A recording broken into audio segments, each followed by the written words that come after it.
So, Bismillahirrahmanirrahim. Welcome to Ordinary Days, and this is the second part of chapter number 25, in which we will discuss the extracellular fluid constituents versus the intracellular fluid constituent. For your information, the intracellular fluid is the fluid that is inside the cell. So, the fluid that is inside the cell and the fluid that is outside the cell, they are separated from each other by means of a membrane, and that membrane is permeable to water but not permeable to electrolytes. For the mnemonic of extracellular fluid constituent, we have NCB. N is for sodium, C for chloride, B for bicarbonate. Intracellular fluid has a mnemonic PPMS, P for potassium, P for phosphate, M for magnesium, S for sulfate. And the intracellular fluid has 4 times more protein as compared to the extracellular fluid. So now to determine the different quantities of the body fluid compartment, we have indicator dilution principle. What do we mean by indicator dilution principle?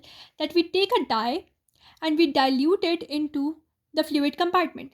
So this is the indicator substance, and this is the fluid in the compartment that we need to know. We inject that dye into the compartment and we let that dye evenly disperse throughout the compartment, and then after dispersion we analyze the compartment chemically and photoelectrically to determine the amount of fluid that was present in that compartment. Now conditions for this are that the indicator substance must spread evenly throughout the compartment, but it should not disperse out of the compartment. It should disperse evenly throughout the whole compartment but not out of the compartment, and it should not be metabolized or excreted through the compartment. So it should disperse evenly through the compartment, it should not move out of the compartment, and it should not be metabolized or excreted from the compartment. Now the major formula for this or principle for this is total mass of a substance after dispersion in the compartment must be equal to the total mass of substance injected into the compartment. The fluid that we have injected, after dispersion, it will remain the same amount. Its mass is not going to change. Now, formula is volume B. Volume B is the volume of that compartment. Volume B is equal to volume of A multiplied by concentration of A divided by concentration of B. How do you do it? You have two things. Total mass of substance injected. For the mass of substance injected, we have volume of A multiplied by concentration of A. And total mass of substance in the compartment, that is volume of B multiplied by the concentration of B. Now, since we injected the fluid, we know its volume A and its concentration A. And after dispersion of the fluid inside the compartment, we know its concentration B, concentration of fluid after dispersion. So if we know all the three constituents, we can find the volume B, that is the fluid that is inside this compartment. How do you arrange the formula? You have volume A multiplied by concentration of A, you have volume B multiplied by concentration of B. You take this to this side and it becomes the denominator like this.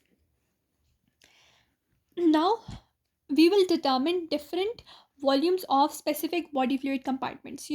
We have the extracellular fluid, we have the intracellular fluid, and we know that we have calculated their compartmental fluid to be 42 liters in total. Extracellular fluid was like this 14 liters, and intracellular fluid was 28 liters. Now, how have we calculated these values? We have calculated these values by using the indicator dilution method. First of all, we have total body water. As you know, that was 42 liters. So how do we measure that?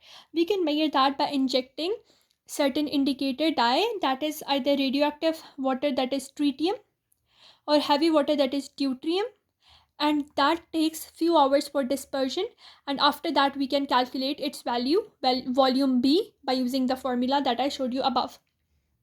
And antipyrine, so radioactive water, heavy water, and antipyrine. Antipyrine is a lipid soluble substance. It can rapidly penetrate all the cell membrane and distributes uniformly throughout the extracellular fluid and intracellular fluid. So it is lipid soluble, it can cross the cell membranes and hence distributes uniformly, so it helps to find out the whole volume of extracellular fluid plus intracellular fluid, and hence we came up with this 42 liter value. Heavy water, the radioactive water, and antipyrine. For extracellular fluid, we have a value that is 14 liters. So how we come up with this value? For that, we need a dye that disperses in the plasma and the interstitial fluid, because both of these are components of extracellular fluid, but it does not permeate the cell membrane. So this dye has to stay inside in the extracellular fluid and not go inside the cell. That dispersion will help us to find the volume B for extracellular fluid. Now, these substances are radioactive sodium, radioactive chloride, radioactive iodothalamate, thiosulfate, and inulin. And these substances, some of them might diffuse inside the cell, as you know, sodium, as you can say, inulin. So they might diffuse into the cell. For them, we have the um, specific names, that is inulin space and radioactive space, and their dispersion takes place 30 to 60 in 30 to 60 minutes, whereas for the total body water we had to stay for a few hours. So ECF has radioactive chloride, radioactive sodium, radioactive chloride, iodothalamate, thiosulfate, and inulin.